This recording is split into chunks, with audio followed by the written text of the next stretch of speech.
Okay. Alright, we're going to begin our playthrough of the Mannequin Academy today. This was as voted on by all my lovely chickadees. It won barely. It barely won, but it won. So we're going to jump on in and check this out today. It does have Omegaverse vibes to it, which is... I don't think I've played an Omegaverse yet on this channel. I've read a lot of fanfiction. Oof. Yeah, I call myself out there. But, let's jump on in. I'm so excited. It's gorgeous. What's your dream?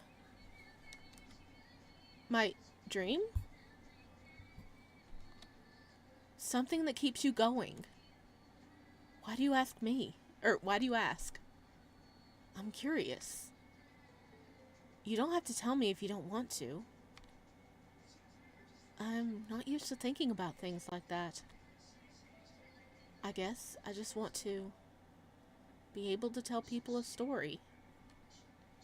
See real feelings when they react to my acting. Make them let go of all the pretenses they carry every day and get lost in the fantasy that I create. To forget themselves and set their most sincere feelings free. Laugh, gasp, and cry like there are no barriers between us at all. Oh, I wonder which boys are that. Nope. Sorry, having issues here. In this world, everything you will and won't be able to become is determined by the moment of your birth. Like a ticking bomb. The fate already decides within you, waiting in silence. Until the day of revelation. Presenting is what they call it. When a child is no longer just a child, but an alpha, a beta, or an omega. A secondary gender that from now on determines it all.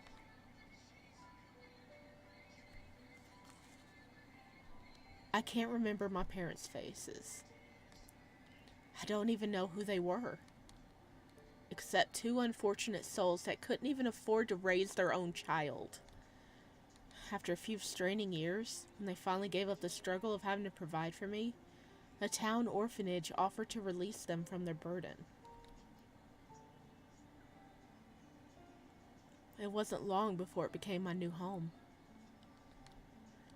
It was by no means a bad place. I had food, a roof over my head, and all the basic necessities a growing child would need. The orphanage caretakers looked after me to the best of their abilities. We were schooled. The organization, supported financially by the City Hall, was obligated to provide base education to everyone under its care. We were taught how to read and write, how to do simple calculations, and even how to paint and dance. I learned many things I would never have known if I had been raised in the streets, like many other less unfortunate children my age. Not long after my 13th birthday, things took a turn for the worse. That is really pretty stained glass, though. I woke up in the middle of the night covered in sweat. The sticky film of the blanket clung to my form uncomfortably like a slick second skin, leaving my clothing completely soaked. I sat up and looked around, glancing at the dark row of beds. Everyone else seemed to be asleep. I had a splitting headache. My heart was pounding so hard it felt like it was going to burst from my chest. My mind was foggy, thoughts getting less clear with every passing moment. Suddenly, I heard someone stir in their bed. A sound of someone getting up. Then another one. A few confused whispers. Can you smell that? A shaky voice laced with something that felt like danger. What is it? I don't know, but it's driving me crazy. Oh no, that's gotta be an alpha pup right there, huh? I caught a whiff of musk in the air that wasn't there before. The smell seemed to intensify with surprising rapidity. My pulse raced. A wave of heat rose to my cheeks and hit so hard I had to forcibly suppress a whimper. Instinctively, my body understood what was happening, even if my mind didn't. And it wanted. I feel weird. What the hell? Me too. I think I have to. If I don't do something, I feel like I'll die. Terrified, I got up as quietly as I could and sneaked out of the lounge, catching a glimpse of a few silhouettes creeping up towards my bed a moment later. Ohelia says, having someone read this game out loud feels like a sin.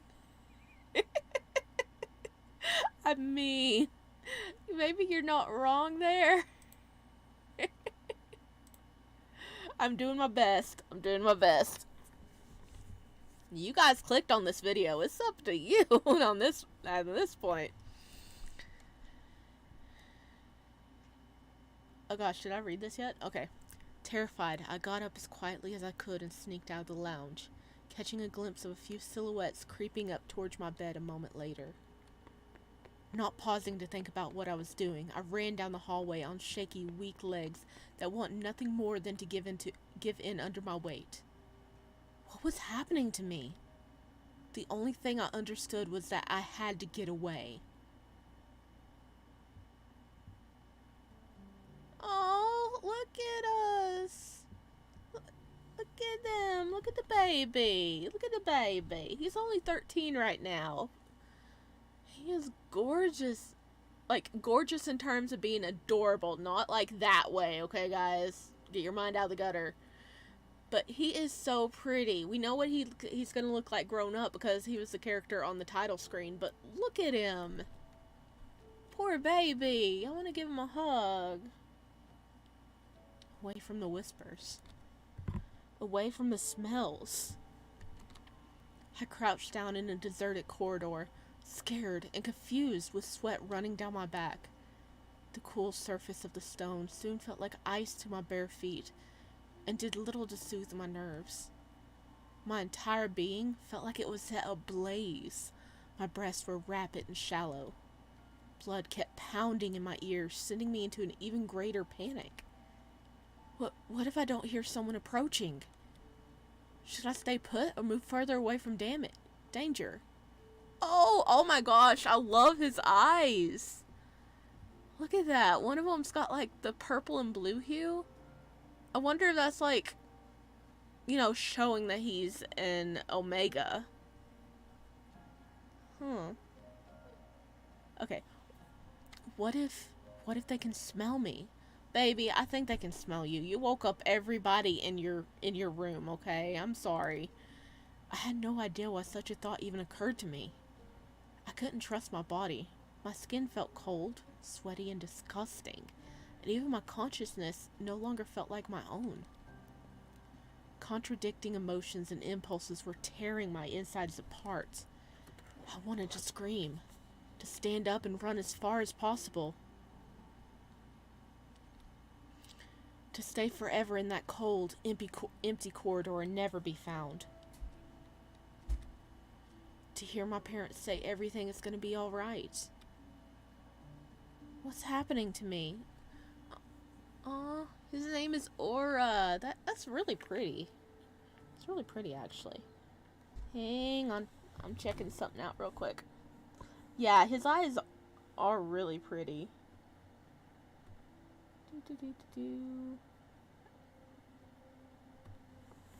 The Twitch side of things are being a little weird at the moment, so give me a sec.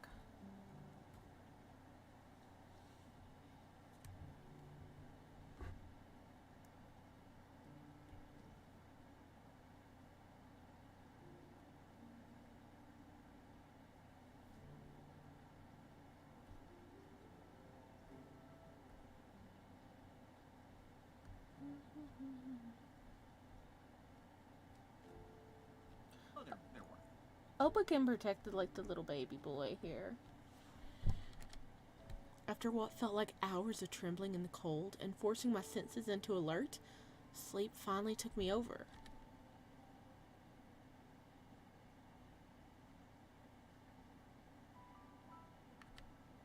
When I opened my eyes, everything around me was white. I blinked a few times. I realized I was lying in bed, my body securely wrapped in a clean ivory sheets that smelled like soap. The hospital wing of the orphanage. Don't worry. A nurse appeared in my line of sight, undoubtedly sensing my growing unease. Everything is fine. She smelt nice, calm. There's no reason to worry about anything, Aura. You're safe here. I'll take care of you. Am I sick? As if sensing the question was forming in my head, the nurse gave me a small, reassuring smile. It seems that you presented yesterday. Congratulations! What? I shifted in the bed, feeling the familiar wave of heat creep up my spine again. I'm sure you don't feel too well right now, but it's all temporary. And Omega's heat lasts up to 5 days, but since it's your first one, there's a possibility that you'll need to stay in here a bit longer. And Omega, a word every child feared upon presenting. I didn't know what it meant exactly, nor wanted to find out, but people talked, and whatever adults said eventually echoed among children as well.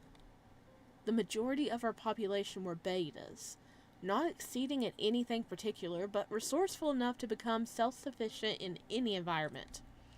Then there were alphas, the strong and respected, natural leaders and warriors, outshining betas both physically and intellectually.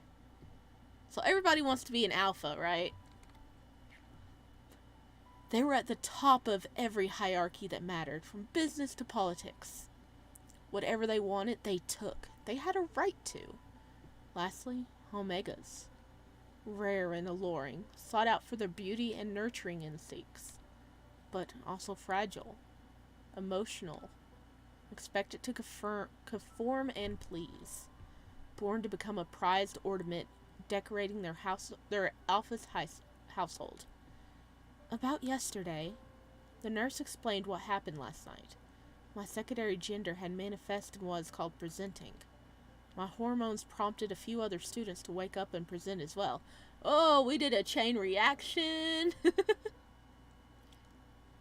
Uh-oh.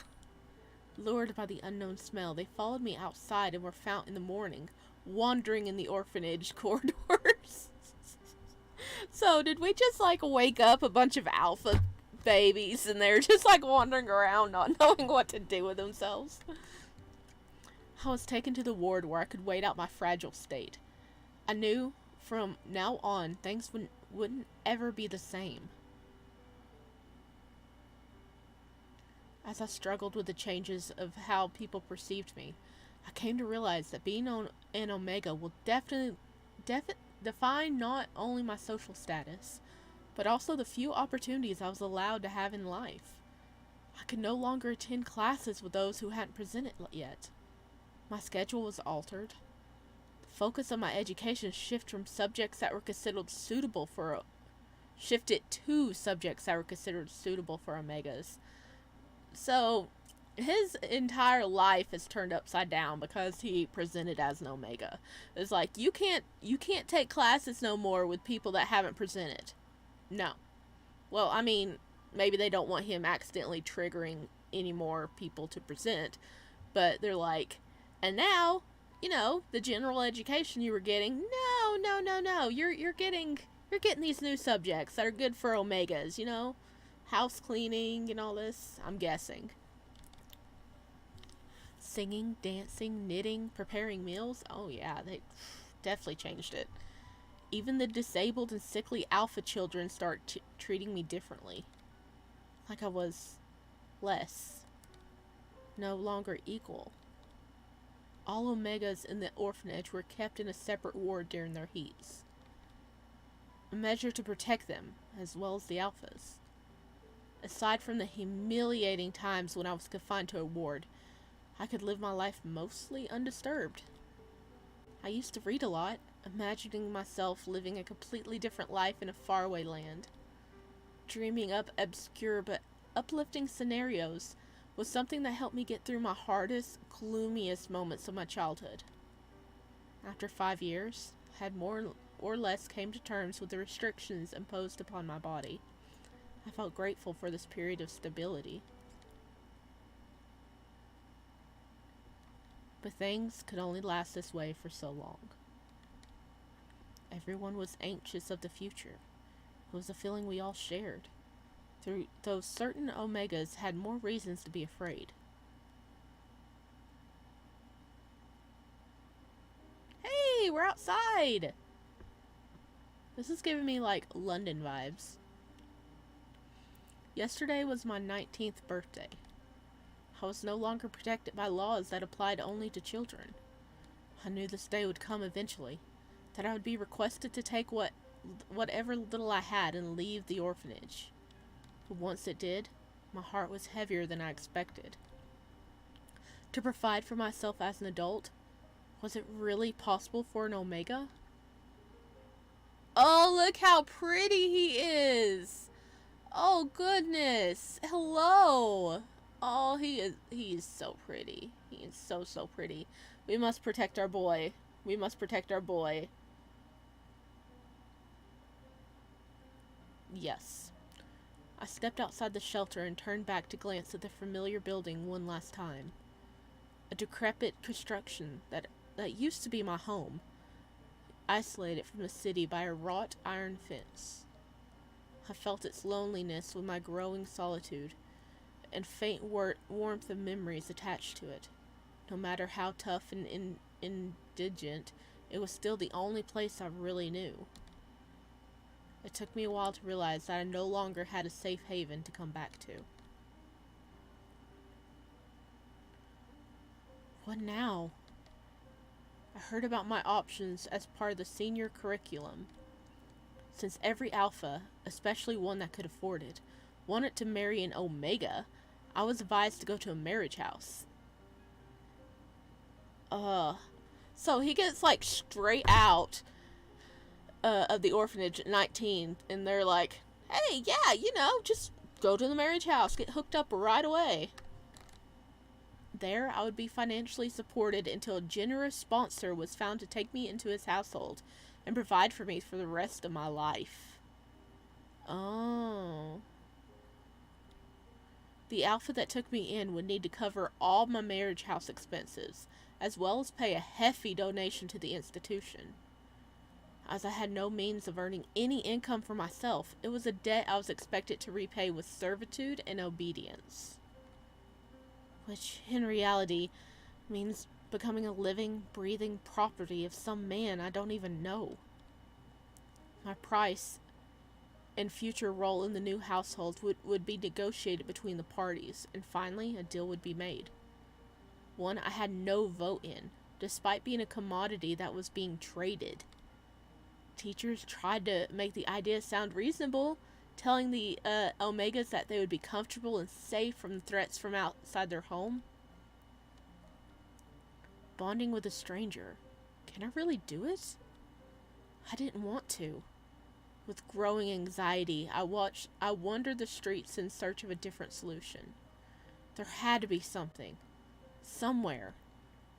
I just had to keep looking. Oh, he's been looking all day, hasn't he? For hours, I couldn't come up with anything. Despite my best efforts, no one wanted to see an unaccompanied Omega in their establishment, so asking for employment or even a place to stay for the night seemed out of the question. The sky turned dark blue, then pinkish purple. It was getting late. I didn't know what to do with myself anymore. No matter where I went, people were turning me down before I even managed to explain my situation. They didn't care about my abilities, or even about the fact I was willing to work for half the salary a beta would. I briefly considered spending the night on the streets, but quickly dismissed it. Yeah, dude, no. No, do not spend the night on the streets, no. Find yourself an abandoned building or something and barricade yourself in. That's not good. Let's see. Okay, let's see what the chat's been saying. Oh, hell yeah. I remember when I first found out about the game from a video and someone said that with a name like Or, he was asking to be an Omega. Listen, he didn't pick his name. It's not his fault. All the Omegas are pretty in this game, including one of our love interests. Ooh. Yes. Being alone after dark was far too dangerous to risk it. Yes. Exactly. Far too dangerous. We are not going to risk it. Nope. Okay. Bum. Yeah. Sorry. Resigned. I headed to the marriage house. Aww. He tried. He looked around and he's like, there's no way I need to spend the night outside. No.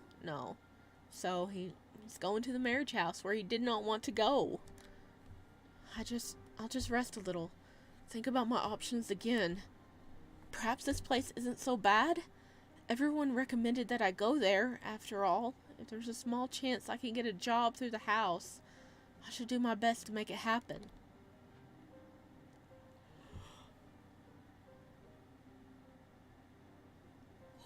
Excuse me, I was yawning. The marriage house was an opulent building on the main street. It had more ornaments than taste, making it look particularly extravagant. I couldn't escape the impression that it was trying to set itself apart by mocking the surrounding properties. It gave me an odd, unsettling feeling.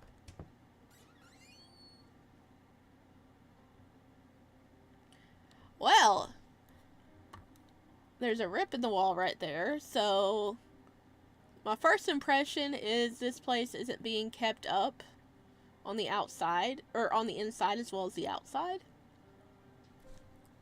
I hope they don't charge an entrance fee. Oh man, I can't stop yawning. Goodness, I'm sorry. Hello, buddy. Good evening. How can I be of service? Good evening. I would like to stay here. We are happy to take you in, provided that you agree to participate in our matchmaking.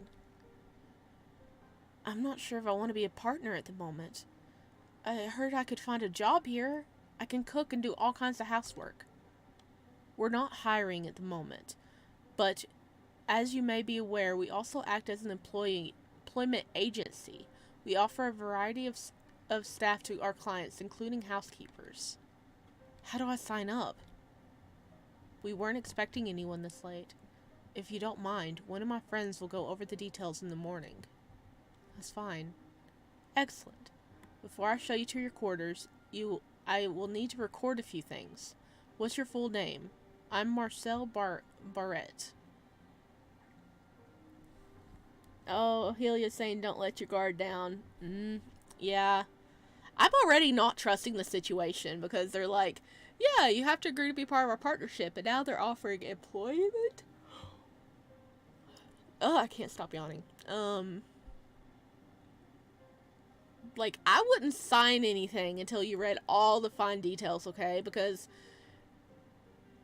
housekeeper to clients, that doesn't sound good. Like, for an Omega. I'm Aurora Moonbell. How old are you? I'm 19. Do you have any debts? No, I don't think so. Are you currently feeling ill? I'm feeling well. Thank you, that's all. He left the counter and moved past me. Please follow me. I'll take you to your room. We have a dining room over there if you'd like to eat something. The bathrooms are on each floor. Marcel didn't waste any time. His steps were faster than I expected, forcing me into a half run if I wanted to follow. Dude, why are you so fast? There was no tension in his movements, just full. Oh my gosh, I can't talk. He seems like someone who'd have done this 100 times before, but was too professional to show even a shade of fatigue. I'm really glad they decided to take me in despite the late hour. I'm not sure what would happen to me otherwise. As we were going upstairs, I had a moment to glance around and take in my surroundings. Numerous lamps provided daylight illumination, emphasizing the pleasant light peach color of the walls. The corridors were quiet and empty, with close to no furniture. A few worn carpets and a shabby dresser was all I could count. The simple interior of the building was not quite matching its opulent exterior, giving off a rather cold, desolate feeling. Taking into consideration how rare Omegas were, it wasn't all that surprising that a marriage house wasn't filled to the brim with attendants. I wonder how many people are living here at the moment.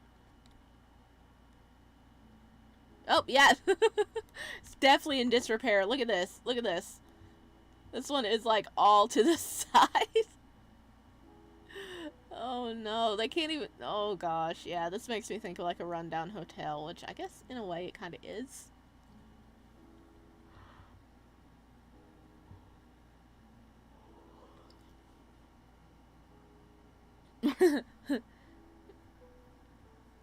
Ahilia's like, yeah, maid work. Cough, cough. Yeah, that's what I was thinking. It's taking everything in me not to tell you what you're gonna see. Don't spoil it! Don't spoil it!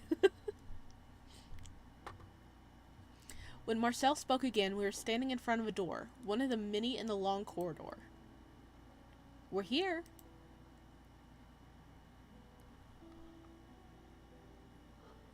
I'm sure you like our twin room. It's vacant at the moment, but I believe it won't stay that way for long. I'll come by tomorrow morning if you need anything. Feel free to ask one of the doormen. Marcel gave me a small nod and turned around, fixing his collar as he went downstairs. After a short moment, I pushed the door open. The room was tidy and plain, just enough to offer comfort, but certainly not welcoming enough to make one want to stay any longer than necessary. With its few shelves, 2 cabinets, and a window that offered a view of the tenements on the side alley, the room was a shelter that, by design, reminded me of how bleak my situation was. I put all my belongings on top of the cabinet by the bed. It wasn't much. A change of clothes, a folder with some documents, a pen, ink, diary, and my favorite book. It was called Adventures of Kale. What I found particularly interesting was its descriptions of different cultures. In some of them, Omegas and Alphas were considered equals, both capable of making their own fate. I used to daydream about visiting the vibrantly depicted lands. The fact that places like this even existed filled me with an irrational sort of hope. But there was no use getting lost in such fantasies. My life was taking place right here, right now. And I had to make the best of what I'd been given. My stomach is growling. Now that I think about it, I haven't eaten anything since this morning. I left the room. The corridor was mostly quiet, filled only with a slight rustle of conversation. I was wondering where all the people went earlier. Now I saw something leaning out from behind the doors and curiously followed my path with their eyes. It felt odd. Was it so surprising to see a new face? They avoided eye contact and offered no greeting, though I couldn't blame them, as I'd probably do the same thing. During my short walk to the dining room, I managed to shake off the uneasiness. I told myself I had nothing to be worried about. Well, you are in a marriage house, dude. I would be worried. This place might not be ideal, but it's good enough accommodation while I look for something else. There wasn't much to say about the dinner. It was cold, but also free, which is all I could ask for given the circumstances. It didn't differ all that much from when I was served at the orphanage. Right after eating, I felt incredibly tired. Did they spike it? Are we just tired from the long day, or did they spike it? I am so suspicious. I am so freaking suspicious in this game. The sky behind the windows had already gotten dark, and it looked like the lights had been extinguished for the night. All the more, I went straight to my new room to finally get some much needed sleep.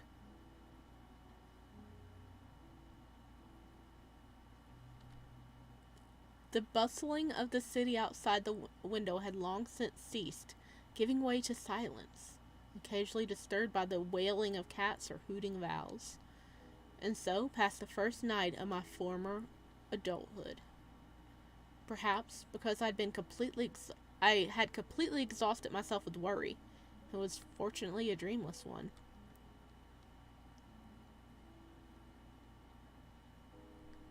Well, that's cool.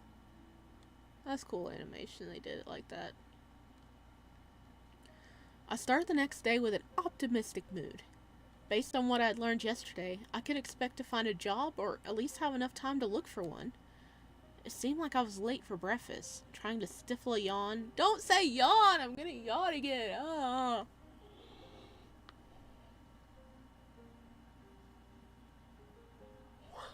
Ugh, I can't stop yawning. Suspense music. Yes. I enter a dwelling stream of people headed in the same direction. I was glad to note that no one paid any overt attention to me. Did I just hear something?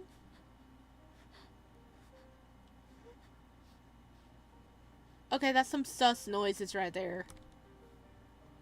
Uncertain what it was, I turned in the direction the sound came from. I tried to strain my ears to hear it again, but there were too many people making noise around me. I decided to wait for a short while, allowing them to thin out. The sound, distinctly high-pitched, was becoming clearer with each passing moment. It seemed to come from the door right behind me. Despite a bad feeling forming in my gut, I took a few steps towards it. I probably shouldn't be doing this, but looking at the door, I saw the usual handle and a keyhole. It seems closed, but maybe I could see what was going on. Worried about getting caught, I glanced back at the empty corridor. Everyone had gone downstairs, seeming ignorant of the issue. There was a little time to ponder, and so, resolved to learn more, I faced the door. Ah!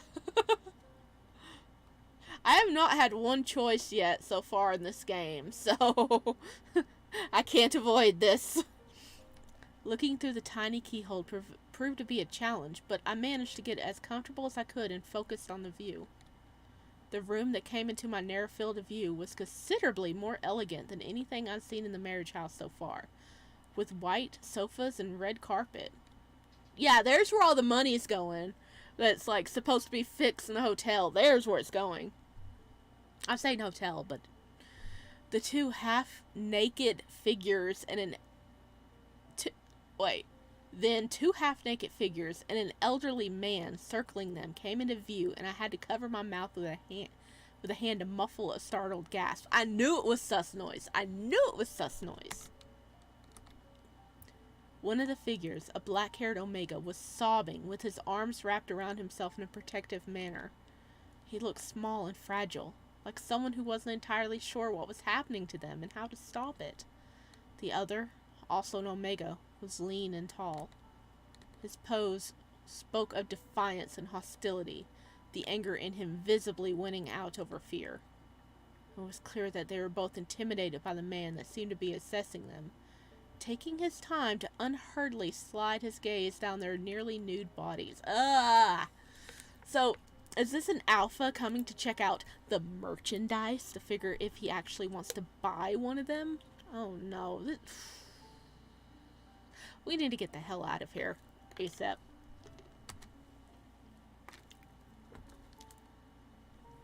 The older man, dressed in nothing but a bathrobe and slippers, looked both relaxed and threatening. He moved like a snake that had just woken up to hunt down his prey, weaving with confidence and precision. When he stopped in front of the smaller boy and took a step towards him, the Omega burst out in tears and flinched as if he'd been hit. So that's what the strange sound was. Someone's pain. Bile rose to my throat. I didn't want to know or see any of this, and yet I couldn't bring myself to look away. This one has never been with an alpha before and is a little skittish, but I hope you'll agree that his beauty fully makes up for that. A well-modulated male voice ran sweetly from somewhere outside my limited field of vision. The man didn't turn his head to look in his direction, fully focusing on the brunette instead. You may notice the cut on his forearm. You'll find that it is inconsequential. Our doctor confirmed that the tissue will heal without a scar, and we are prepared to refund part of the price in case it doesn't. That aside, he is in perfectly good health. This voice had to belong to someone who worked in the marriage house. Is it Marcel? Is it Marcel? I don't trust that lad. He was presenting the two Omegas to the older man, who was their potential biter, or, as the marriage house would like to call it, an employer. Did he do that to himself? What guarantee can you give me that he won't attempt to do it again after I take him home? And that aside, do you think I'm a fool? His price is way too high. He clicked his tongue with a frown, finally turning his head to look at his interlocutor? What the heck? This is horrible. It is, Aura. It is. The price is up for negotiation. We believe that once his new master pays him some attention, this Omega is going to become a perfect partner or housekeeper. The seller's tone shifts towards condescending with a tinge of urgency. Yo, he wants to get rid of this guy. I'm sure this is new to you, my dear, but you'll have to act more presentable if you want to find a nice home. Please stand upright and show the gentleman your very best. Hearing this, the dark-haired Omega inhaled sharply and took a step back. For a brief moment, there was a look of disbelief on his face. Then he straightened his back, body still tense but compliant to the man's evasive appraisal. The buyer closed the distance between them, taking the Omega's hand into his and pulling his arm to inspect the healing wound. His palm then caressed the boy's white skin, tracing the line of his delicate biceps, finally resting on the nape of his neck. I suppose he's acceptable. I've made up my mind. Splendid! I will get the documents ready. Feel free to inspect him more in the meantime. What kind of clothes should I prepare for him? Something for a housemaid will do fine. I twisted my head slightly to see the salesman open one of the closets, pulling a bundle of black and white clothes out. The older man in the bathrobe didn't touch the Omega again, folding his arms instead. He looked disinterested. After a few moments, I heard his voice. Do you have anyone from Skinark? Okay, I don't know how to say that. They're talking about a large country in the east. Why are we suddenly dressed? Did you see that? Did you see that? He was in his normal clothes. You know, the clothes he was in before, like that white t-shirt. And it was like snap, and now he's dressed up. Our boy has powers. I remember how Adventurer Kell called it a nation of tribes where Omegas enjoyed the same rights as everyone else. I also saw a few photos of the skinheady people in newspapers when I was in the orphanage. This nation is known for their dark skin, lean bodies, and almost cat-like features. Oh, they pretty. According to the articles I've read, they celebrate some of the most ancient traditions, decorating their face with golden tattoos and jewelry. This is some of the characters! You know, like, this is gonna be some of the characters. I don't... Because, the cover picture for this game shows you a whole bunch of people. That's some of the characters we're gonna see. Heck yeah, that explains things.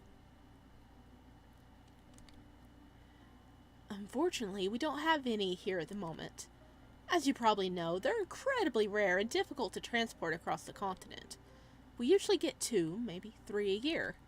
However, I'm delighted to confirm that you're currently on top of our waiting list. You will know first when we get another one. The salesman handed the Omega his new work uniform, observing impatiently as the boy, with his face still wet from tears, dressed himself without a word. Shall we go sign the contract now, or is there anyone else you'd like to see? That's all for today. I'm in a hurry. Let's not waste time. Oh, so yeah. No, we don't need to be a house cleaner, do we? Because that guy just got bought and is going to be, a house cleaner. So that Marcel's trying to trick us, because we're like, oh yeah, we don't want to be a partner right now. We just want to look for another job. And they're like, oh yeah, we let people become housekeepers too. Cleaners. Oh wait, this little snake. He was like pulling us in deception, because we're going to end up in the same position as if we were being like sold off for like marriage potential. Oh my goodness. Ugh. Marcel, I don't like you. You trying to trick us. Ugh. Okay,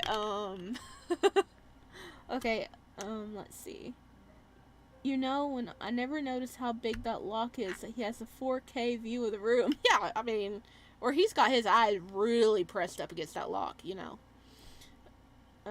I'm cringing reading this out loud. It's like those audiobooks.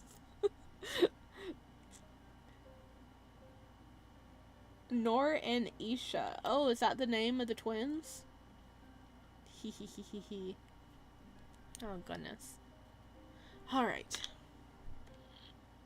Footsteps, steadily increasing in volume, created a distraction, which brought me to my senses.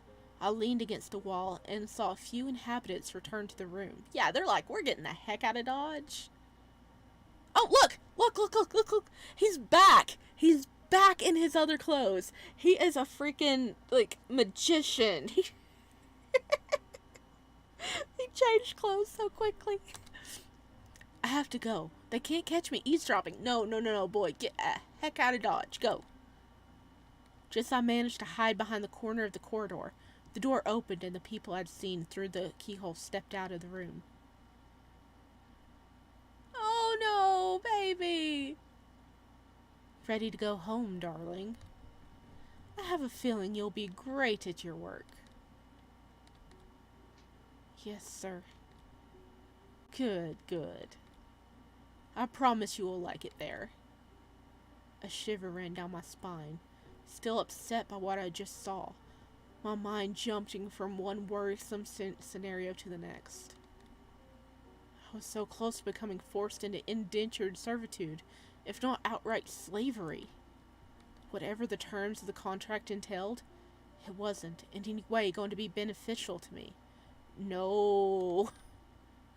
It was realistic that I would end up being catered off to any needs of my employer, including sexual service. My competence didn't matter to them. It would only be used to appease and delude me. I had to act, move quickly. Every second I stayed in this place, I risked springing the trap. Yes, you do. Get out. Get out now. I returned to my room and gathered my things in a flash. Already going downstairs, I heard Marcel. Where are you going? We haven't finished the agreement. No, we are not agreeing to this, Marcel. Thank you for, okay, maybe. Not thank you for bringing us in. We're going back outside and taking our chances out there. He ran up to me and grabbed my hand. No. Punch him. Get away from me. I pushed him back and barged to the door, the pain in my arm becoming noticeable after I moved it across a number of streets. My arm must have been hit very hard when I was pushing the door. I hope we didn't break our arm. But yes, baby, he got out. It took me a long time to get my nerves under control. But when I did, I was back where I started with my problem. Even if I wasn't common for an orphanage Omega to find a normal occupation, I knew that some were successful.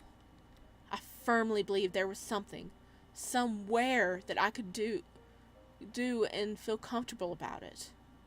Starting off, it could be something basic, boring even, as long as I could preserve my dignity. I'd look for better ways when I got there.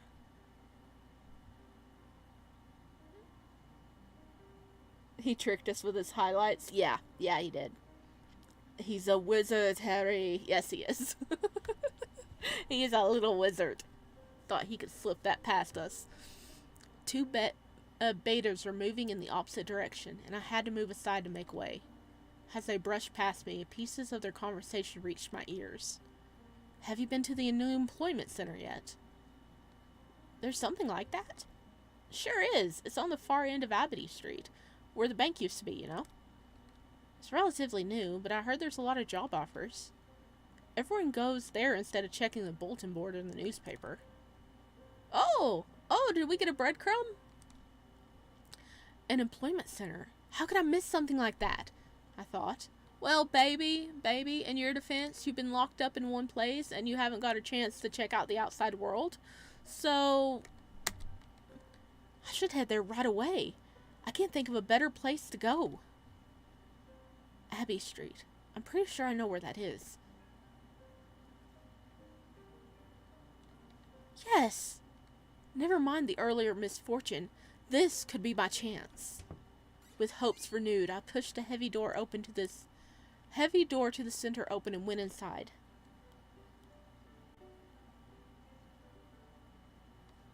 This place is full of people.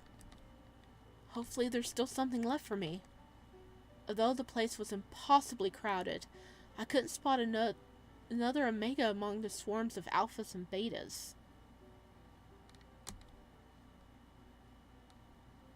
Oh, hell yeah! Employment Center. I love this game and its false hope. Are you telling me this is another false hope? No! Look, you're gonna crush the boy. You're gonna crush his hopes and dreams, okay? Not letting that discourage me, I lined up to the job board and waited patiently for my turn to take a look. What job are you hoping to find? A short beta next to me addressed a taller, more bulky alpha companion. Not sure. Construction, maybe? I'm not gonna be that picky. Alphas from good homes have much easier start when it comes to better paying jobs. True, but still. As an alpha, I'm pretty sure you can do almost anything they have to offer. You think so? Your family's rich. What are you doing here anyway? I let the rest of the conversation slide. Alphas, even orphaned, even criminals, could always make a good living. They were useful. Even their muscle, provided a stronger physique, was always in demand.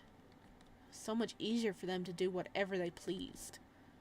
Be it becoming a baker, a carpenter, even a surgeon or a painter, they could do it all. I wonder how it feels to be that lucky. Not having to worry about the future. I shook my head, stopping the ensuing rant. After several minutes, it was finally my turn to look at the job board. Let's see. Oh, hell yeah! Omegas don't have hopes and dreams. This poor baby wants hopes and dreams, okay? He does. He's carrying his little book around and everything. What? What is this?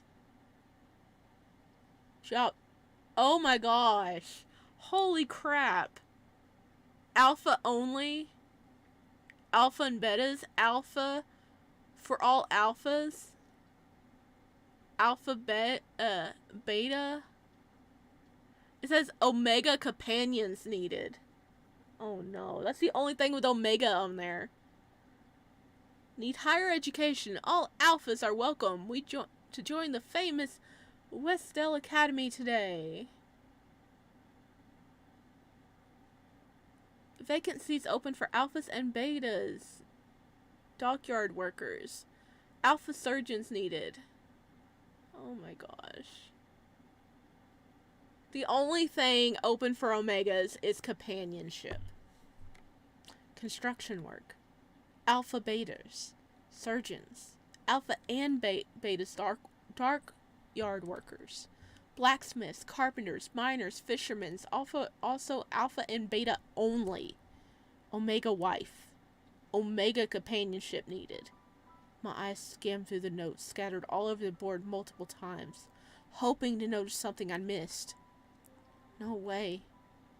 There were lots, literally lots of notes, and none of them, not a single one, asking for Omega. At first, I wasn't sure, but I would have spotted a random O by now. I spent a few minutes looking at the board. I thought that... I clenched my teeth. What did I think indeed?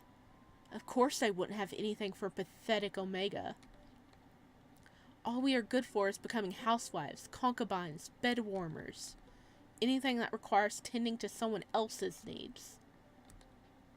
People like me will have to contend with always being a few steps away from defeat. What we pursue so carefully can fall apart more easily because we are Omegas. Okay. Give me a sec.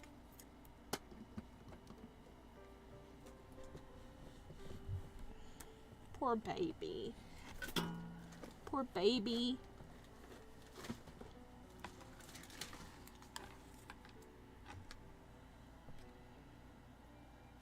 Evil cackle. Ahilia. If there was one thing I could tell you about going into this game, no one cares about you except the main characters. Well, hey. I take away someone cares about us. Someone's gonna care for our boy. Failure is somehow fitting for the narrative as described to us by others.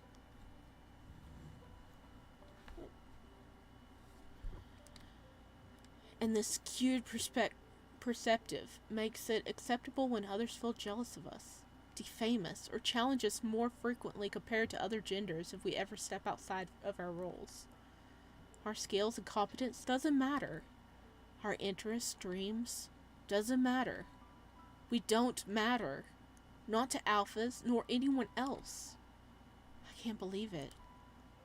I stood there, frozen, clenching my fist hard, head stiff on my neck.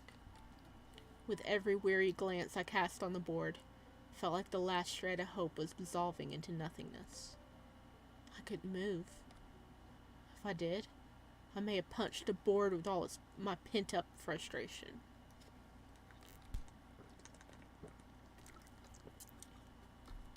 Suddenly, someone's elbow jabbed me into my side painfully. I yelped in surprise, turning to look at an older, scruffy-looking alpha. The man measured me with the cold, calculating eyes. You done, Omega? Stop blocking the board. Get out of here already. How rude. What does that look supposed to mean? You have something to say?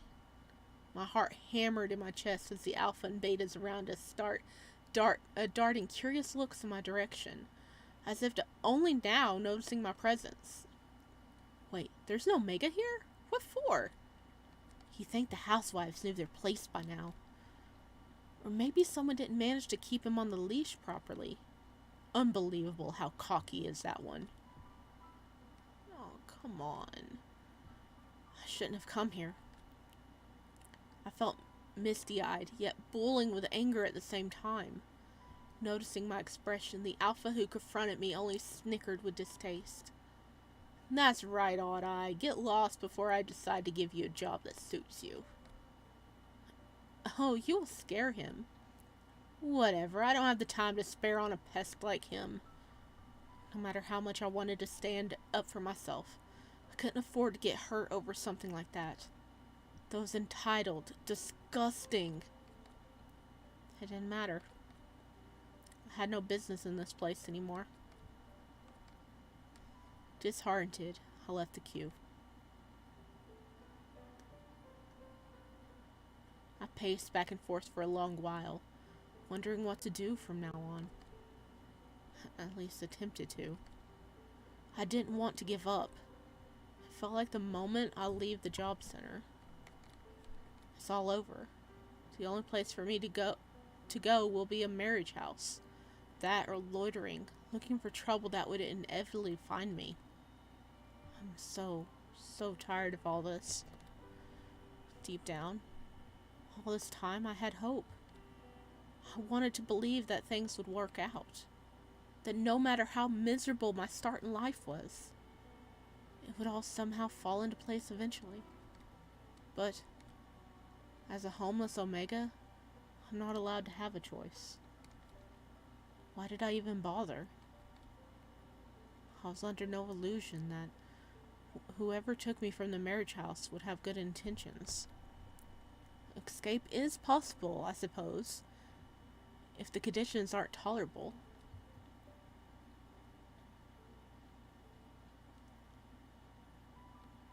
At least I know I tried. It hurt. The feeling of being powerless and disrespected. Having to settle for whatever someone else decided was good for me. Or rather, good for them. Using me as a part of their selfish plan. My feelings oscillated between anger and despair. Damn it! Hello? Any problem? No.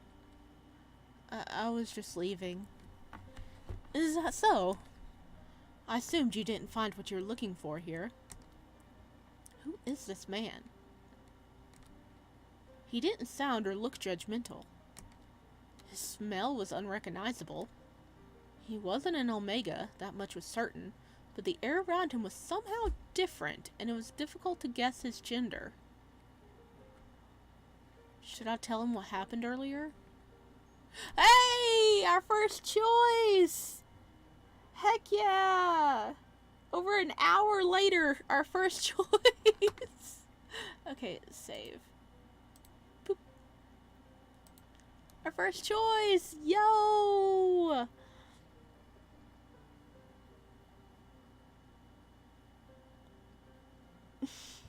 I love Aura. He's so cute sometimes. He makes really smart decisions, but sometimes he does something dumb. But he's cute. He is cute. He gets a pass, right? Welcome to adulthood, Aura. Mr. Straight Face has arrived. It doesn't really matter, but tell him everything. Oh, you voting for tell him everything? Tell him the truth. Don't say anything.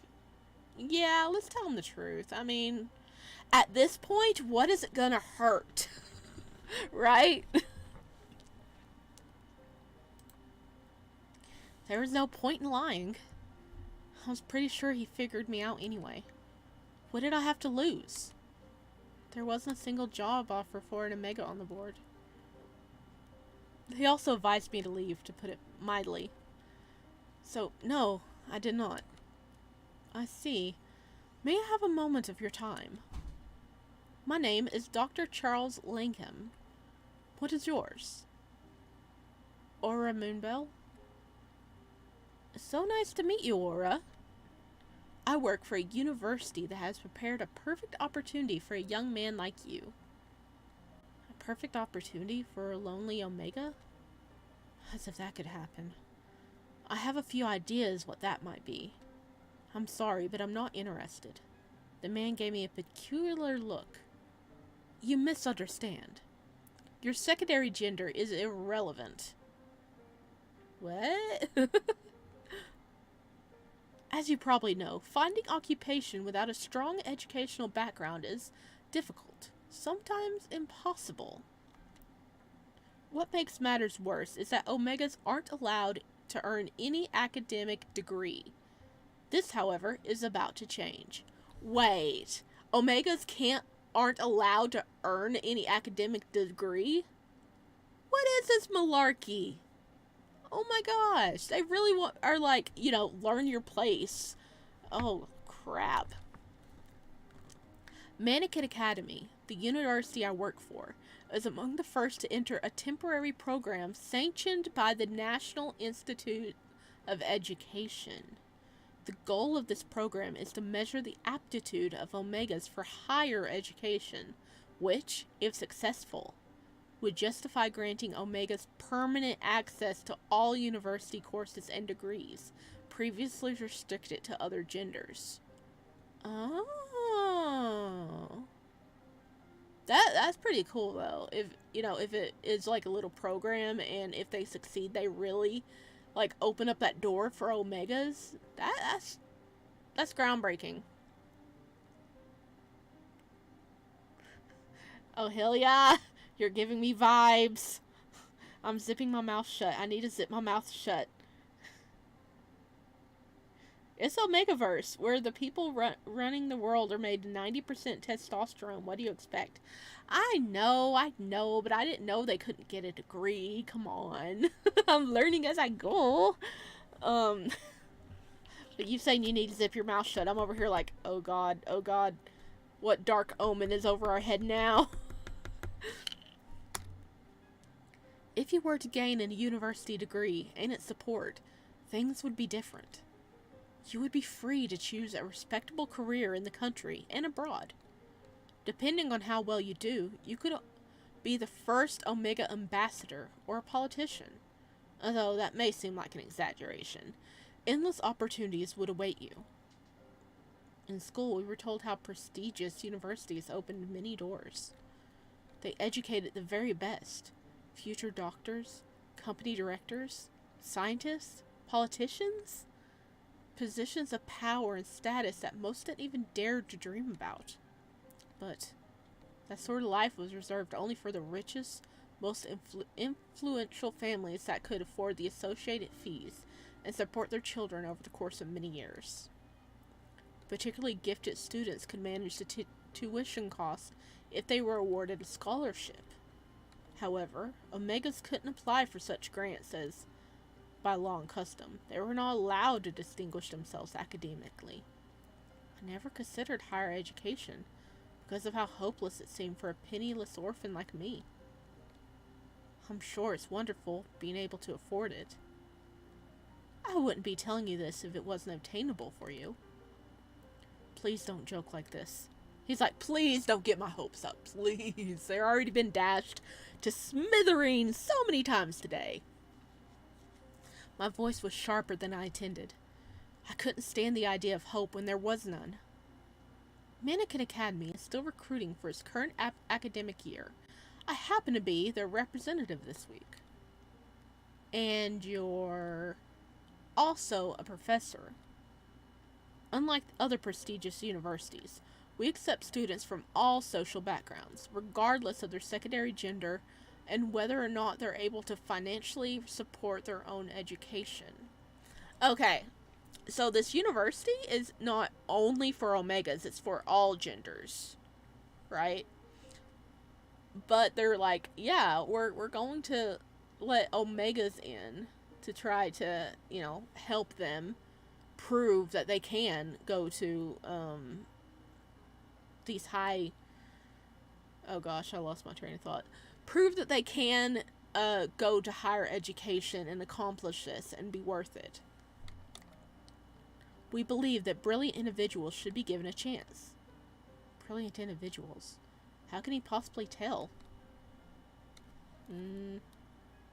Save. Boop. How could he possibly tell? Yeah, I mean, like... You just met us. We haven't took a test or nothing for you. Do we need to take a test as proof we're smart enough to enter?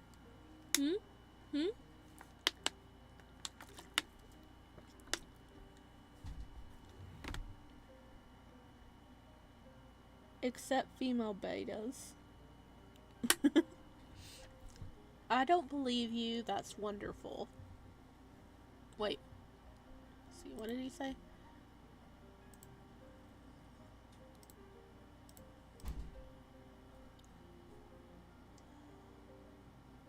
Okay, our boy needs a bit of hope.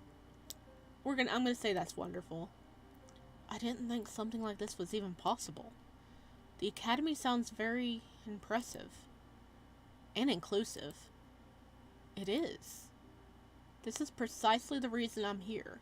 Rather than passively accept applications from the local elite, I like to give those who are truly passionate about refining their talent and knowledge a fair chance.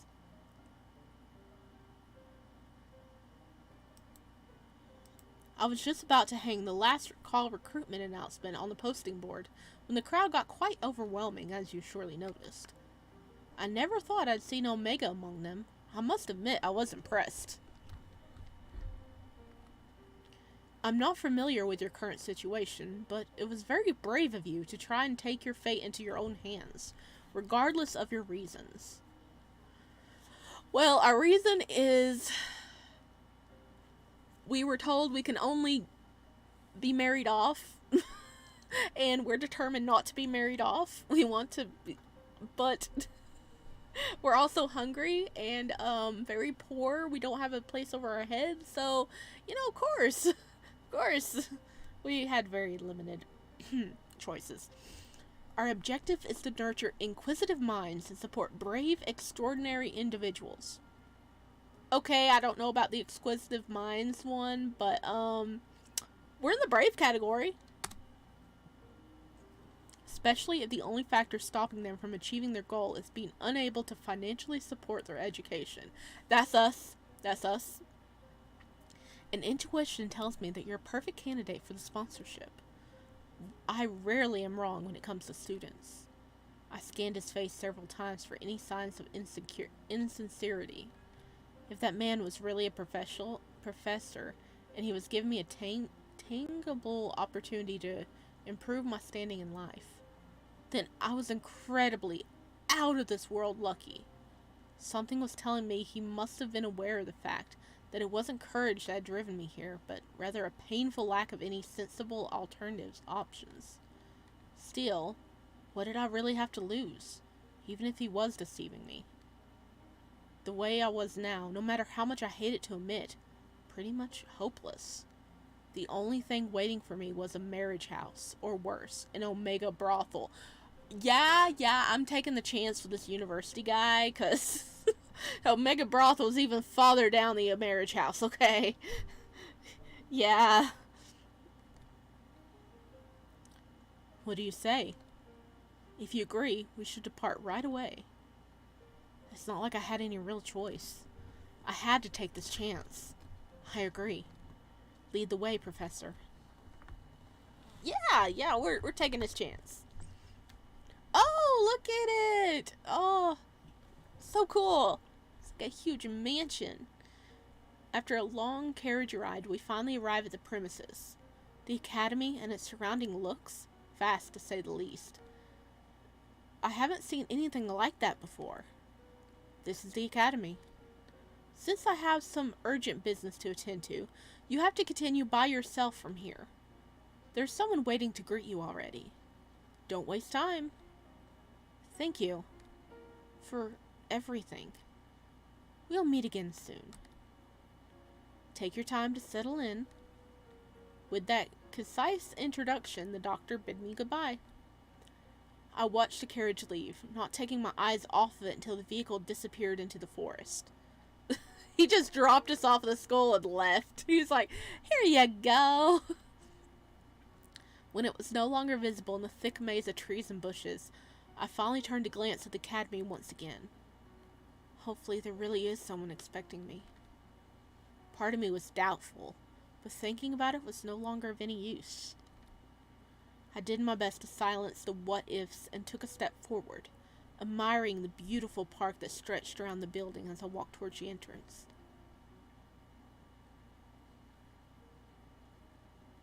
Just like Dr. Lamb said, there was someone standing at the door looking in my direction with a placid smile. The way he carried himself spoke of confidence and strong character, which added to the alpha-like air around him. But as I approached, it became clear that, strangely enough, he was actually a beta. Hello! Oh, he's pretty! Yes, I'm going to say that about all the characters. But look at him! It's a beta! Welcome to the Mannequin Academy. My name is Julian Vell, and I am the president of the Student Council. The man gave me a graceful bow. What an elegant person. Aura Moonbell. Nice to meet you. Likewise. It is my pleasure to be able to greet you today, Aura. Are you sure you have lots of questions? And I can promise that all of them will be answered eventually. But first things first. Shall we go inside? Of course. Thank you.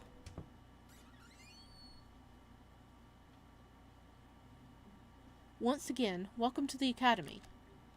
I'm sorry to inform you that you missed the opening ceremony. However, there's still a few days left until the official start of lectures, so you'll have some time to get accustomed to this place. The first term is always difficult, so be sure to do your best. I can do this! Can I really do this? Okay. Boop. I can do this! Of course! It's an incredible opportunity, so I'll work as hard as I can.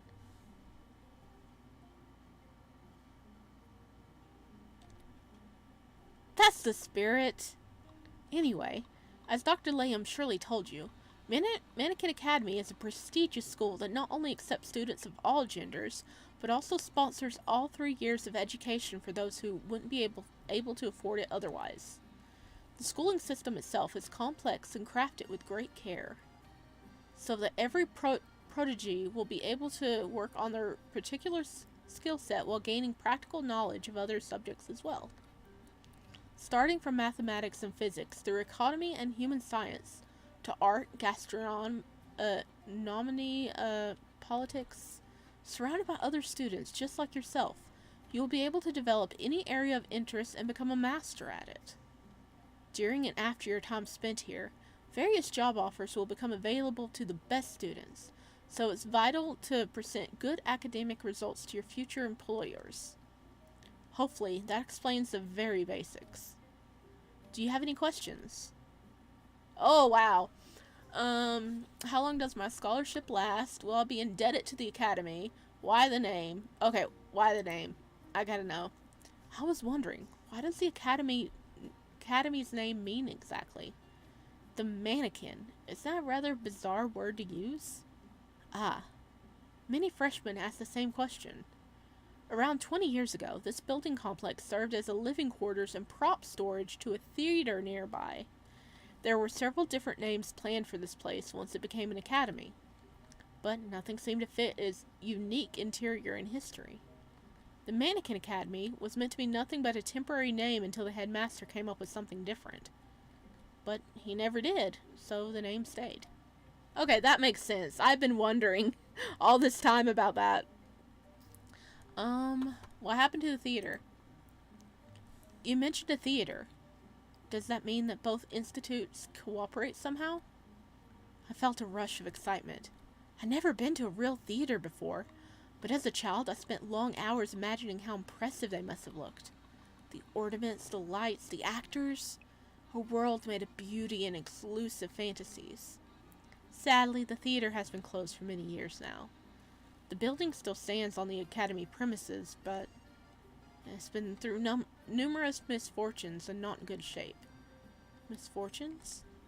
Oh, I see. Oh, he's so disappointed. He just wanted to go to the theater. The president gave me a fleeting, unreadable look. Something told me that he didn't feel comfortable talking about it. Some bad things happened.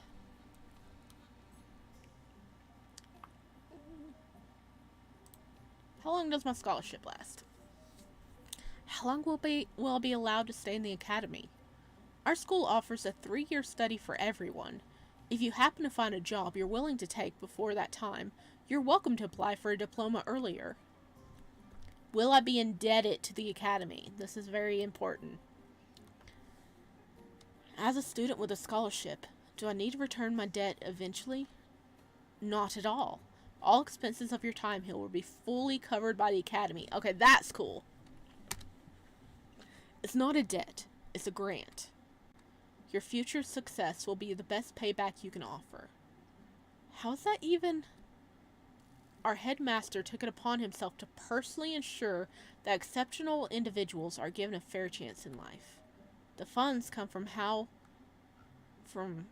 own pocket. What? The funds come from, I'm going to say his own pocket as well as city donations. Unbelievable. I never heard of such generosity before. Okay. Are you also a student? Being a student council president, does that make you a student or a professor? I'm a student, just like you.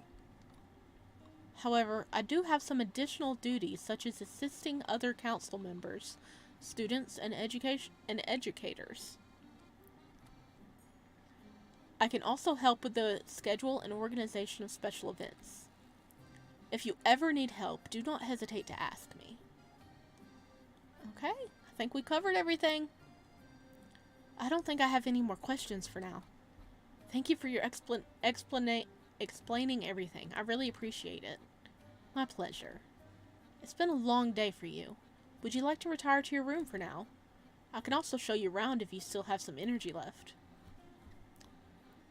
Yep, I'm saving everything. You cannot stop me.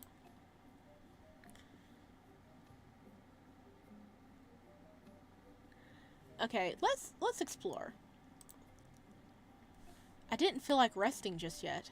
My new surroundings were so exciting. I couldn't wait to be able to wait until tomorrow to see what school had to offer. A tour of the academy sounds great. I mean, it's not too much trouble. Plus, I get to spend some more time in the president's company. He's bound to be way busier later on. Of course not. I won't be able to show you everything today, but let's go see all the main areas. Let's start from where we are now, which is the first floor. Majority of the rooms here won't be of much interest to you. But do remember that the dining room and kitchen are situated right behind the main staircase. Follow me, please. Look at all the potions! This is the kitchen. 3 meals a day will be served here at set hours. You can ask the staff to prepare some light snacks for you anytime. Sure, I'll keep that in mind. Let's go upstairs now. Along the way, we will be passing the headmaster's portrait, which is hanging above the platform between the floors. So please take a look.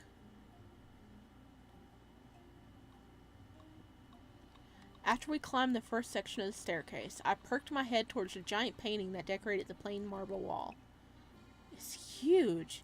Must be so much larger than 1-to-1 scale. I had a little time to get more familiar with the headmaster's features, as I chose to keep up with Julian's pace, suddenly brisker. And look! He's suddenly in his uniform again. I guess he wants to be done with the tour before sunset. There'll be plenty of time later on. It's not like the painting is going to disappear or anything. Oh, the windows are so cool. The second floor is where you'll have most of your lectures. There's a common area for students to rest between classes, a library, and a medical room. Let's go see the common room first. It's just in front of the staircase. Nice. Cozy. Here we are. As you can see, this area is equipped with everything you need to both relax and study comfortably. Since spending time here in the common room is very popular, you'll surely make lots of friends here. The room is very well equipped. There's sofas, armchairs, some storage for books, and desks with chairs. Everything looks so comfortable. Seems great for studying, seems great for hanging out. Well, we don't really have any friends that I know of. And we are here to study, I guess, so seems great to study. I feel like studying this room will be a pleasure. This place is so spacious. I really love it. I thought you might. The student council room is right next door. Shall we proceed? Sure.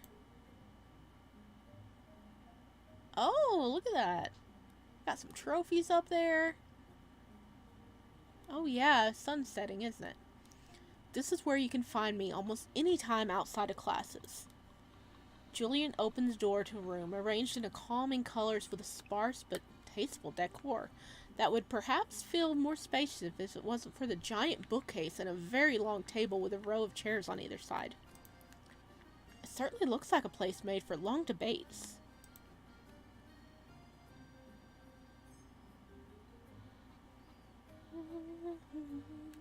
Quite literally.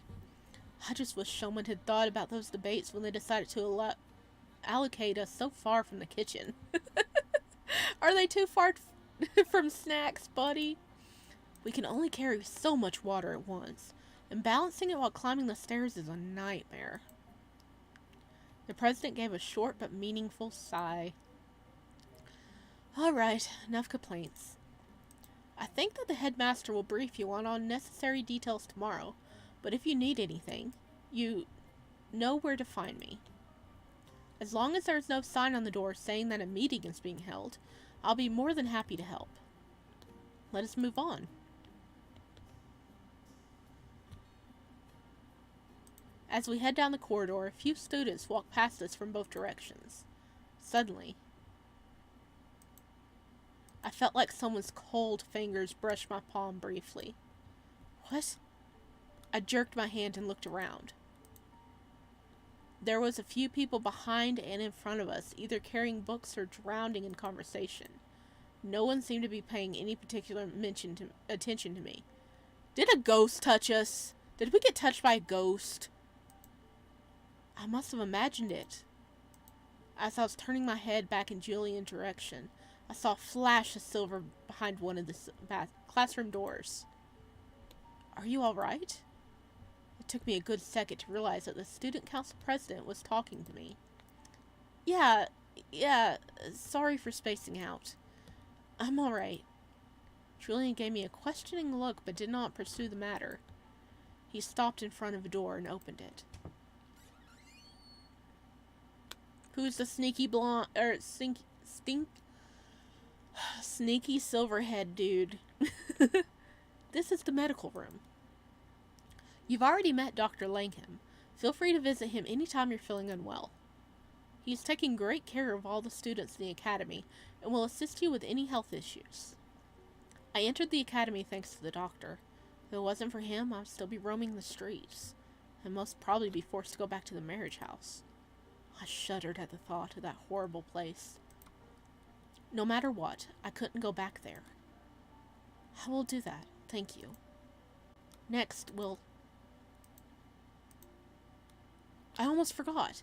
I'm sorry, it looks like the last couple of weeks have taken their toll on me after all. We must take your measurements for the uniform. Uniform? Uniform is part of our academic culture. It is mandatory to wear one both to class and outside of them. Per request, it's possible to receive a few sets of somewhat more comfortable, casual daily wear. This is typically recommended for students who favor outdoor activities, but anyone can ask for such a change. Laundry is collected every second day. However, the number of outfits should suffice for less frequent washing. Please, allow me a minute to fetch a new set. I believe we still have an almost ideal size left.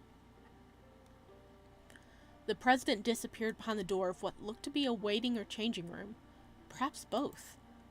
I craned my neck and caught a glimpse of him reaching into the far back of some drawer. He returned before long, holding an armful of neatly folded clothes. Here, try these on, please, and when you're done, I will mark places that need adjustments. He handed the clothes to me and turned around to fiddle with some boxes that seemed to contain sewing utensils. I'm going to have my own uniform. For some reason, the thought made me feel elated, but I quickly remembered that my stupor was making Julian wait. Get a hold of yourself, Aura. I scolded myself and made quick work of getting out of my shabby clothes and put on the yellowish uniform. I tried to hurry, so I couldn't fully appreciate the design, but the colors were pleasant and the fabric, nice to the touch. Oh, look at him! That's cute! Yeah, his is different than, Julian's. Well, I guess Julian's is like that because he's student council, right? Look at the little rose in the center. Or maybe he has a jacket on and that's what... No, he's got buttons going sideways. He's got the frilly frills on top. Yeah, ours is different. It seemed to fit well enough to me, surprisingly so, but the president produced a few pins and deftly folded a seam here and there. Alright, this will suffice. I will have to have it tailored with top priority. Should you feel uncomfortable in it, after all, simply ask our cooking and handicrafts professor for further adjustments. Please change back and let us proceed. The sun is about to set. Ah, sure. Please, just give me a moment. Oh, okay. Omegas and alphas have different uniforms. Same with betas. Okay, because Julian's a beta and we're an omega. Okay, that makes a lot of sense. So that's cute. I wonder what the alphas looks like. I'm sure we'll find out soon. The president once again gave me some privacy, and after a while we were able to leave the medical room.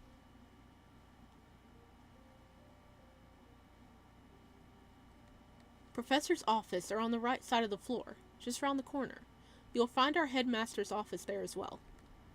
Since he is away on business today and has no opportunity to greet you himself, you should head to his office first thing in the morning tomorrow. Will you remember the way? I believe so, yes. The headmaster goes through the trouble of welcoming new students himself. He sounds like a really dedicated person. Fantastic. Let's go upstairs now. Oh, is this where everybody sleeps? Oh, that's cool. Look at the roses. The third floor is a dormitory. There's an omega wing on the left and an alpha wing on the right. Okay, that makes sense. Omega wing, alpha wing, and the beta student room's in between, right behind us. Yeah, because the betas are just like, we don't care. So, yeah, of course they're going to be in between the omegas and alphas. That's cool. Since the academy accommodates hundreds of students every semester, there's another much bigger dormitory built not far from here. You're quite lucky to receive a room in the main building. I'll show you the way. My room. So exciting. This floor was mostly lively, with students walking up and down the stairs and passing through the door to both Omega and Alpha wings. Julian pointed towards the wall behind a balustrade and explained that the Beta area was located there, connected to the main corridor. His room was there as well.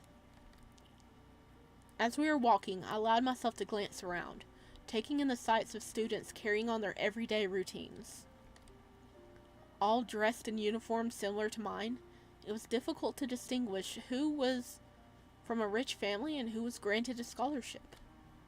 I couldn't help but appreciate how the headmaster made sure not to emphasize the difference in social status of his pupils. Lost in thought, I came back to reality when a tall, brown-haired student walked past us. That's an alpha, isn't it? That's a different type of uniform. Hello, buddy.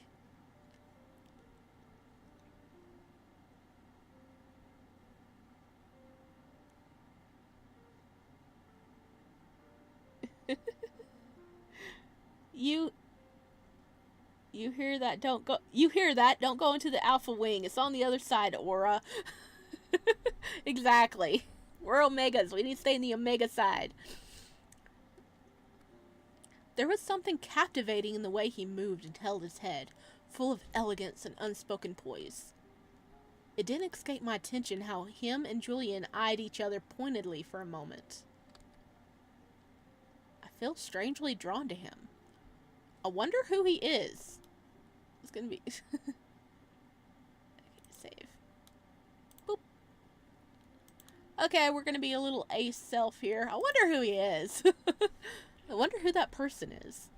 The dark-haired man brushed past us and disappeared down the stairs. A few Omega students followed his path with their eyes, rosy tint rising to their cheeks. It's an alpha, and all the Omega kids are like, ooh. Julian seemed to relax the moment he disappeared from sight. There seemed to be some tension between him and the student council president. The corridor was narrow and plain, but thanks to a row of big windows, it didn't feel stuffy.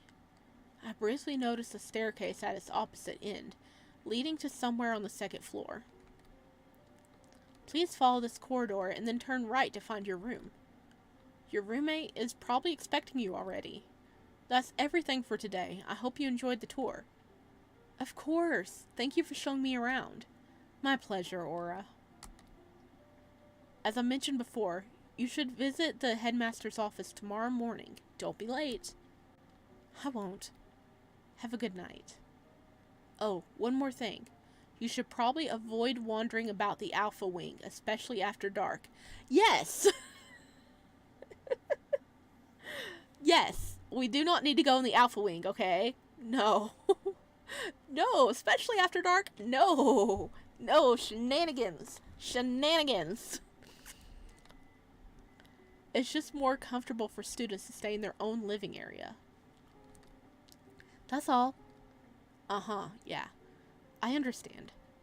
Thank you once again. Even though Julian said that, I knew there was more to it. Apparently, even here, I wouldn't be completely safe. As an Omega, I have to watch my back wherever I go. So this is my room. Hi there. Oh, he's cute. He's cute. He's my favorite so far. He's my favorite. Look at him. As I was reaching for the handle, a short, petite Omega boy opened the door from the inside and waved his hand in a greeting. His big blue eyes, button nose, and rosebud lips were almost childlike, making him look much younger than he probably was. In the first moment, I had trouble believing he was a university student like me. You must be Aura. I hope I didn't scare you. I heard you were talking with the student council president on the corridor, and I thought I'd come say hello first. Hello. Are you my roommate? Nice to meet you. Oh, sorry. I'm Chamomile, but you can call me Cammy. Let's go inside.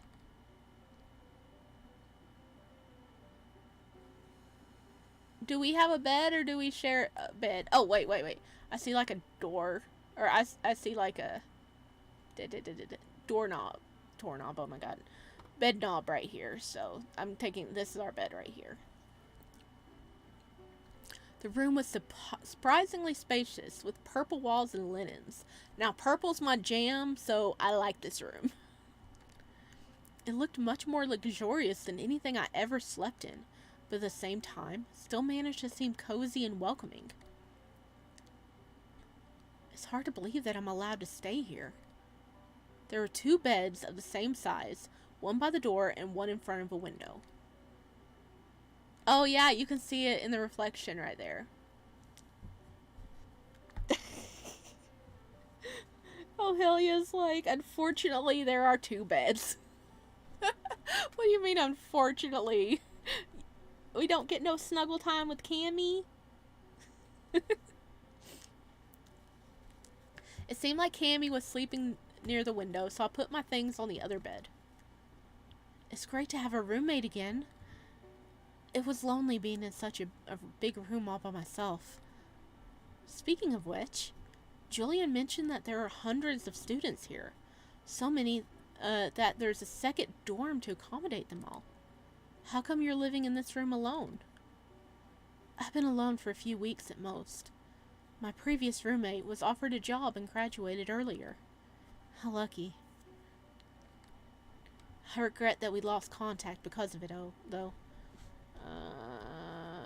I hope he got an actual good job and he didn't lose contact because he can no longer contact you.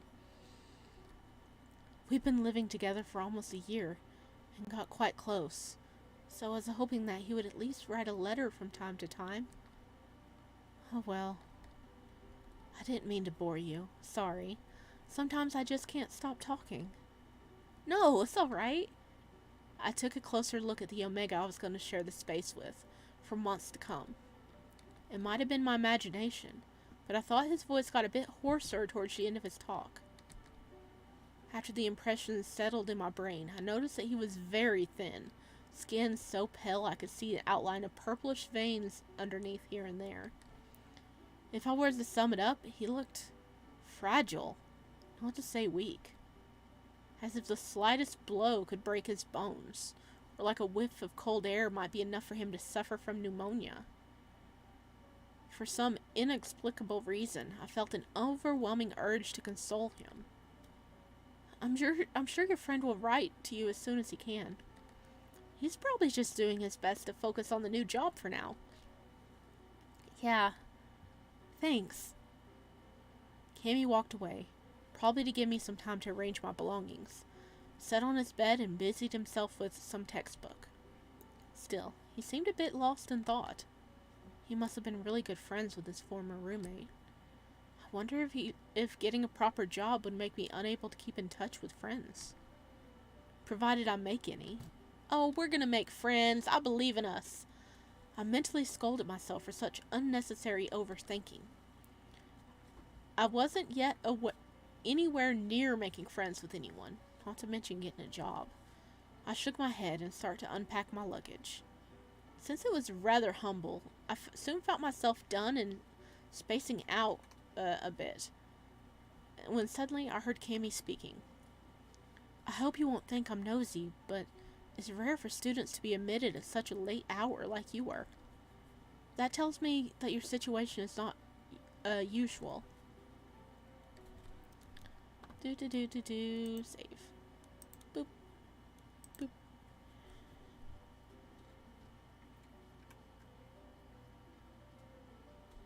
Oh, hell yeah.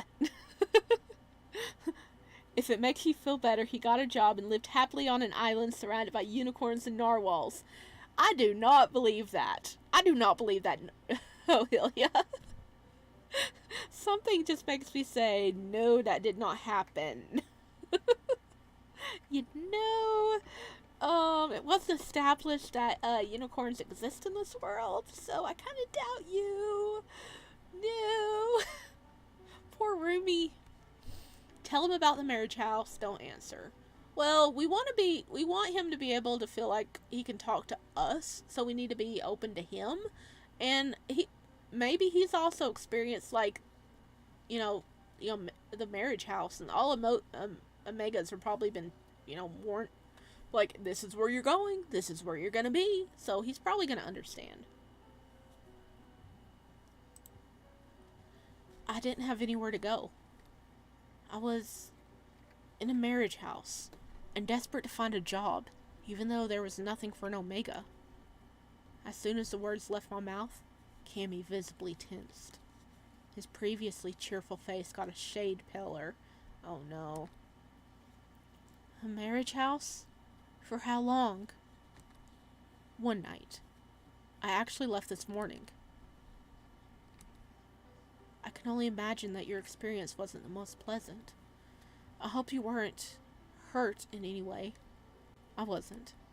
But judging by what I've seen, I could have been. Cammy gave me a small nod, but didn't look entirely convinced. I'm sorry you had to stay in a place like that. Those houses aren't safe, especially for someone like you. Like me? A pretty one. Oh, he called us pretty. I'm sure you're tired after all that happened today. We can always talk more tomorrow. Sure. Good night. Sleep well. Oh yeah, he totally understood about the Omega house. He was like, whew. I wonder if he was in there. Morning rays shone through the window, waking me up, and I opened my eyes to see Cammy already dressed and ready to leave the room. I must have overslept after all. The headmaster! Good morning. I hope that you slept well. A little too well. I was supposed to go to the headmaster's office as early as possible today. Oh. Hurry up then. It's not that late yet, so I think he might still be waiting. Also, they came to deliver your new uniform, so I allowed myself to pick it up for you. It's in the closet. Thank you. See you later then? I got dressed quickly and brushed my hair, doing my best to look presentable. I couldn't help but stare at my reflection in the mirror for a few seconds, once I was done putting all the elements of the uniform on. I have never worn clothes like these before. It's just a uniform. but it looks so luxurious. I had thought that the size fit me before, but now it felt as if it was specially tailored for me. Whoever made the adjustments did a splendid job, and in such a short time. I traced the high collar of the shirt with my fingers, admiring how well sewn it was. The ruffles added to its charm, giving it a neat, stylish look. I wondered if alphas wore the same thing, or if it was custom of covering the neck meant only for Omega students. The rich, laced-up corset that finished a little below my bust seemed too much, but after a moment of consideration, I decided to put it on as well. For the first time ever, I felt elegant. Let's go meet the headmaster.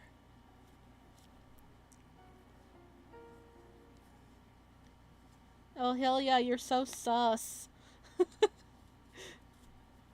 She said, yep, get dolled up for the headmaster. Oh, goodness. So sus. As I was walking, I noticed that the students of all genders hanging out casually in the academy corridors. It looked like a completely different world than what I was used to. Thanks to Julian's directions, I found the office without much trouble.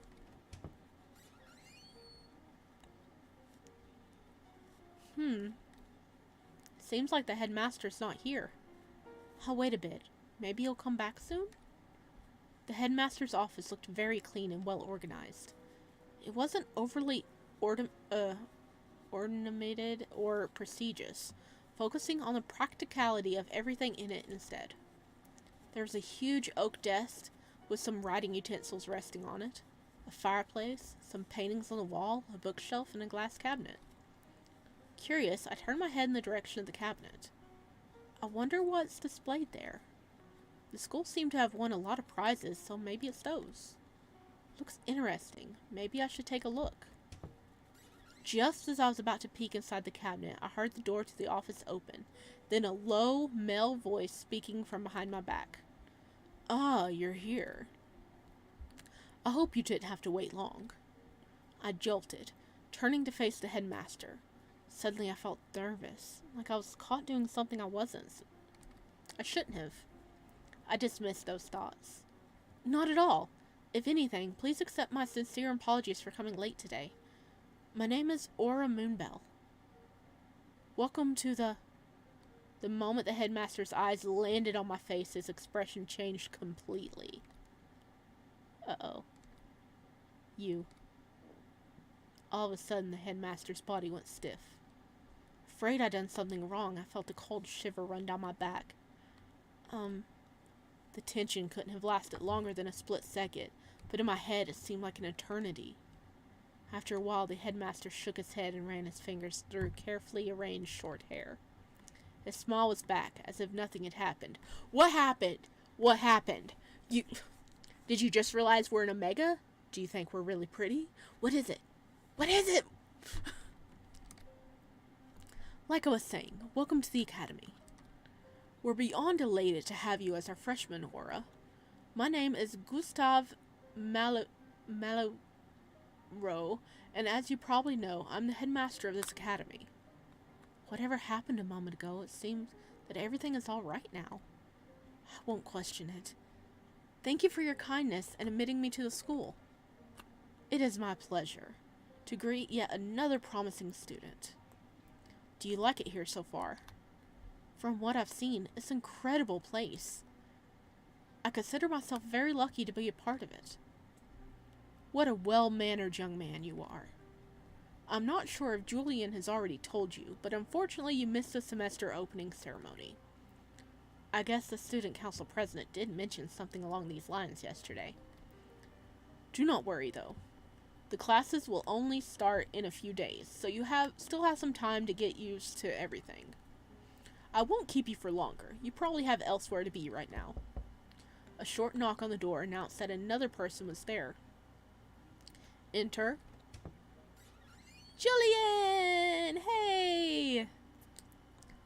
Sir, Mr. Blackwood is here to talk about the year's funding. He's waiting downstairs in the lounge. Thank you. I will talk to him right now. It was very nice meeting you, Aura. I'm sure that you will be splendid at your subjects. Thank you, sir. I'll do my very best. How are you today? I had a great night's rest. I can't remember the last time I slept so well. Wonderful to hear that. In an hour, a medical checkup will take place in the doctor's office. Omega students will be the first to undergo the medical examination, so try to take care of any urgent matters before it starts.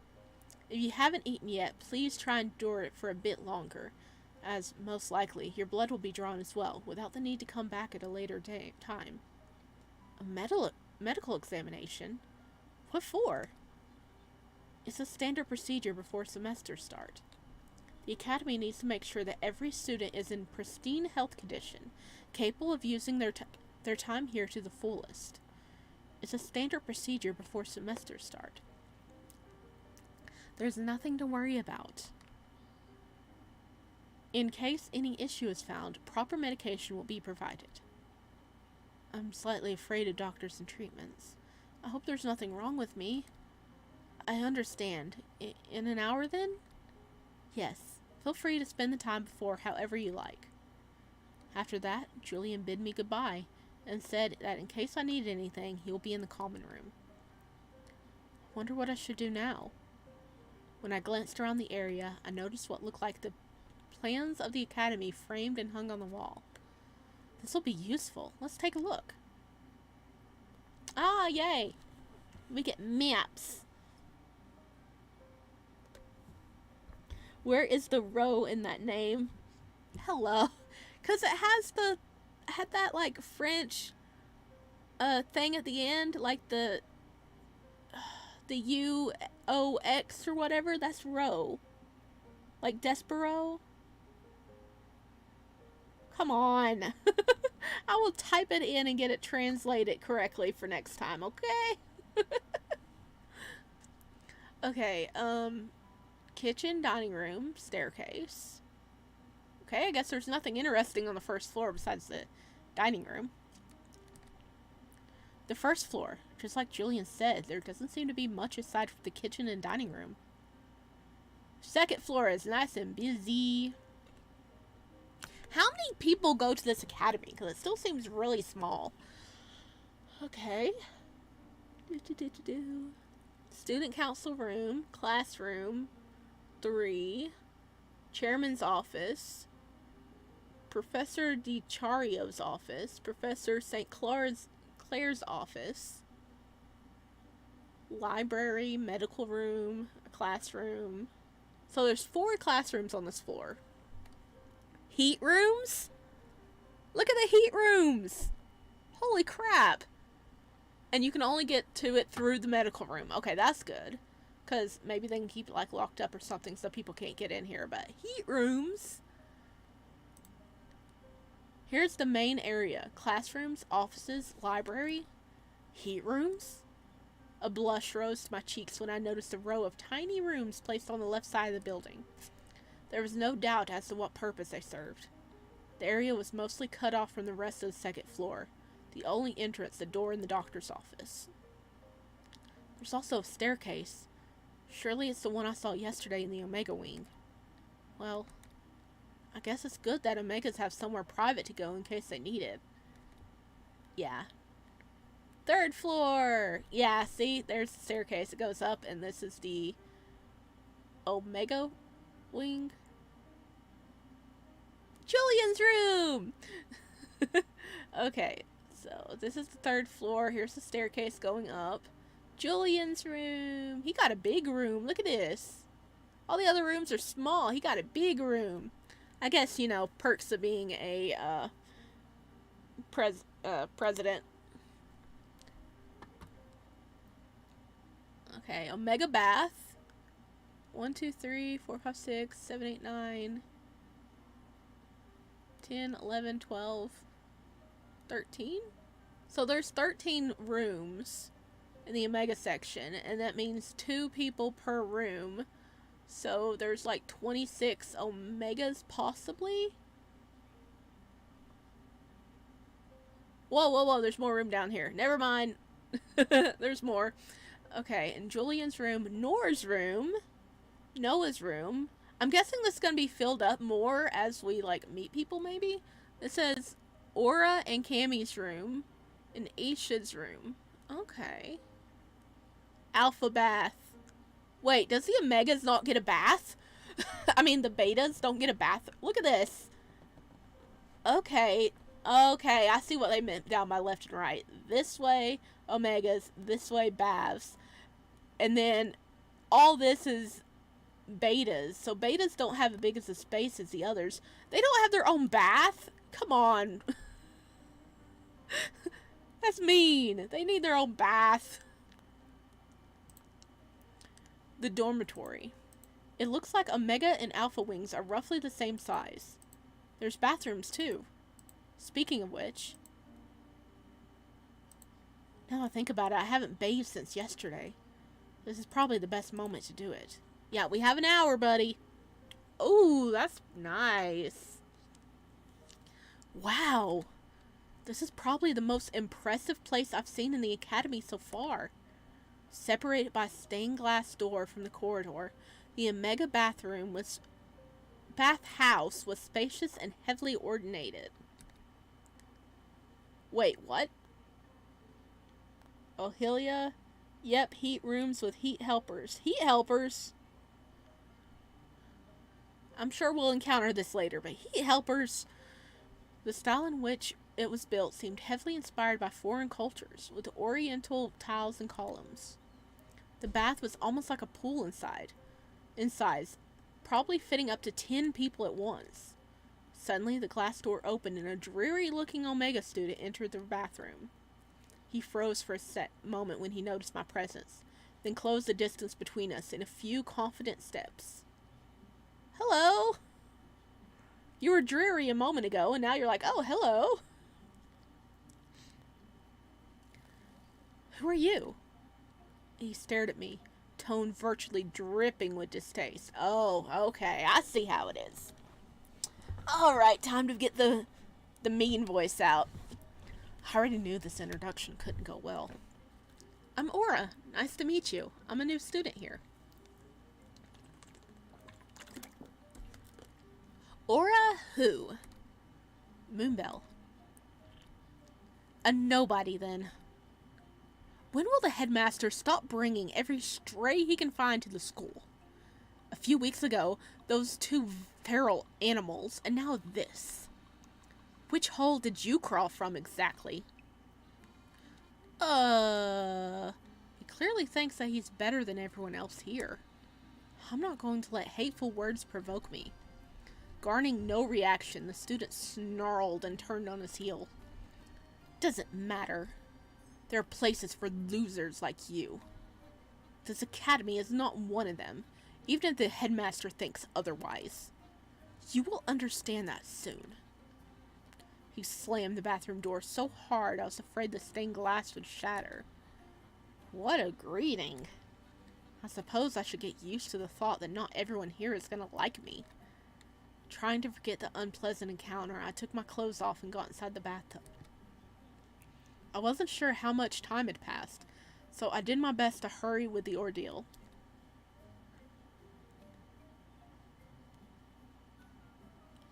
The water feels so good. I could spend hours in this place. I closed my eyes for a while and pushed myself deeper into the tub, enjoying the rising steam that warmed my skin. There was no one else in the bathroom at this hour, so I could fully immerse myself in the moment, forgetting about this whole world. Don't fall asleep! Okay. I guess we're good, right? That was great. I feel 10 times better than before.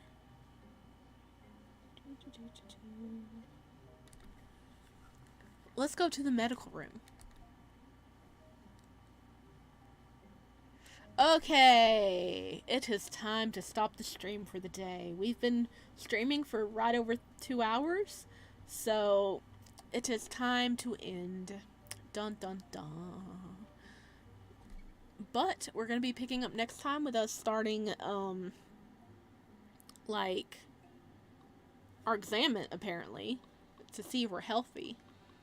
Wonder if they do the pregnancy exams on the Omegas. Surely they do, right? Because they can tell in, like, the blood test. Okay, I need a save. You know, that might be good. 2. Boop. There we go. There we go. Main screen. Our gorgeous boy. Okay, this was quite a lot happened. Hopefully our boy is going to have some chance at having some happy times instead of always being discriminated against. It seems like, you know, he's got a good chance here. Well, if all goes well, we're going to have another stream next Wednesday around the same time. And we'll pick up more of the Mannequin Academy. I hope everybody enjoyed it. Feel free to, like, leave any comments down below or some likes if you liked it. And I will see you guys next time.